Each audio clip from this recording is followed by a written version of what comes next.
So we're down 1-0 in the Eastern Conference Finals to the Nets because the Nets' big three just decided to go crazy in the fourth quarter, but we were still right there last game.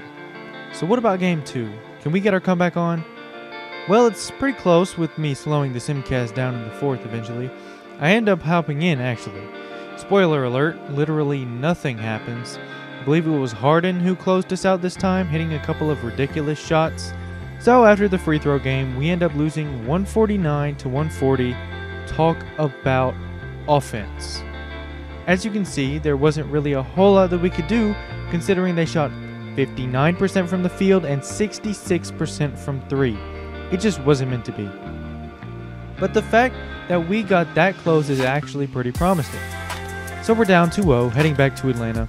This is a must-win game. And to start off, we're getting a pairing that we're really not used to seeing. Middleton assisting to Capella gets us on the board first. Middleton stays busy too, posting up Kyrie and getting that shot to go. But 2K still doesn't use to my defensive settings, so KD drives past Middleton to get the Nets on the board. But let me tell you something though. I absolutely love when we get this aggressive Cam Reddish. I want to see him do this successfully in real life too. But once again, KD is blowing past our guys and throwing it down ferociously.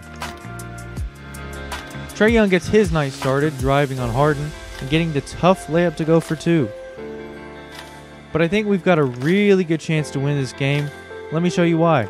Kevin Durant missed an open mid-range shot. This is like a sign from the universe that this is our game to win. Trae puts us up 7 driving on James Harden yet again. But Kyrie finally gets a shot to go after missing a few early, putting him down 4 points. James Harden took that as a cue, I guess, because he drills a 3 in Middleton's face to cut the lead to 1. And not only is Collins 1 for 5 right now, but he's kind of also getting dunked on by KD. So all 3 of their guys have scored to take the lead from us. But Trae easily blows by Kyrie to take that lead right back. He's in for a big night tonight.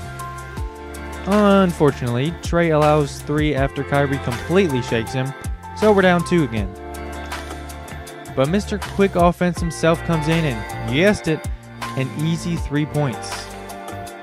Speaking of, Herter teleports his feet behind the 3-point line for this one, and we're up 4 again. And for some reason, Capella never initiates any contact, so in the post every single time he goes away from the 6'3 guy. At least he gets this one to go. Isaiah Thomas is in now though, and you know what that means. Trae absolutely cooks him for an easy 2 points. But to close out the first quarter, Herter greens another 3 to put us up 9 going into the second quarter. Things are looking good. To start the second quarter, we've got an unlikely hero. It's Rondo bailing us out and greening a 3 to put us up 12. But Brooklyn almost immediately makes it a single-digit game off the shot from Harden. And then Kyrie follows suit and hits a 3 on the fast break to make it a 6-point game. And I haven't shown you, but Gallo has drawn 2 fouls and now he's hitting this midi. He's kept us afloat in the second quarter. Then we actually let DeAndre Jordan miss, get a rebound, and then score. I know we don't have the best rebounding lineup out there, but come on. But after Herter breaks his 3rd or 4th 3 of the quarter, Kyrie is making it a 3-point game. Lucky for us, Trae gets the offense going again, getting the feed to Okongwu to put a bit more cushion on our lead. Trae gets himself going in the second half, driving by Kyrie, adding 2 more points to our lead. After a few failed shots on this possession, Trae gets the feed to Capella, who completely bails us out. But now Bruce Brown is going to score on us, I guess, and he puts him within 3. Guess what though? Trae doesn't care who Bruce Brown is. He's busy greening 3s and putting us up 7. Okay, I guess Bruce took offense to that, because now he's hitting a contested 3 on us to take those points back. Trae's still cooking Isaiah Thomas though, so it's no big deal. But as displeased as I am to say this, Isaiah Thomas scores on Trae after that, so now we have to trade him. Trae's still cooking on offense though, scores scoring his 10th point of the quarter off the green three. Guess who's killing us again, though? Yeah, Bruce freaking Brown. He's put them within 4. I mean, I guess it doesn't matter too much with Trae cooking Isaiah Thomas every time down the floor. That's 12 points for him in the quarter.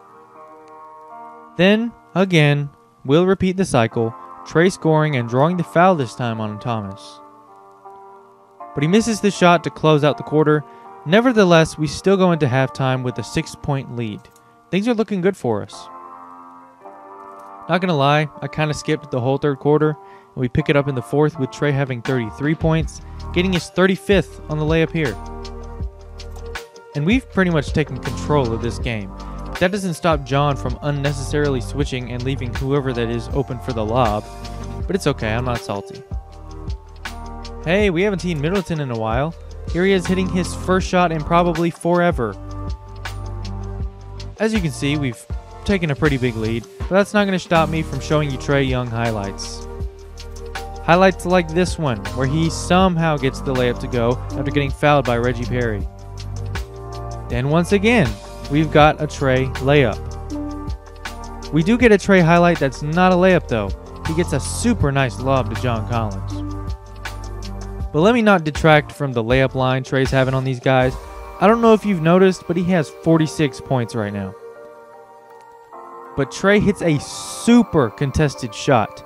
I mean, he was smothered, and he still manages to green it for his 49th point of the night. Absolutely unreal. Then we've got Trae and Middleton here with no regard for the Nets, hitting a filthy 3 right in their face to put us up 20. And then Trae got his 50 points off free throws, but he got 10 assists off this feed to Collins. Absolutely beautiful. And if you thought he was done, you were mistaken. He gets 11 assists off of another lob to Collins. We're really rubbing salt in the wound right now. Then he passes it to Cam in the corner for 12 assists and a 26-point lead. We're punishing Brooklyn. And then Trae gets his final points of the night with this layup, and he scored 52 points in total. Absolutely unreal game from Trae. He's tied with Jerry West and Allen Iverson for 18th most playoff points in a game. Oh, and if you couldn't tell, we won the game by a lot. 55% from the field, 42% from 3, with our biggest lead being 26.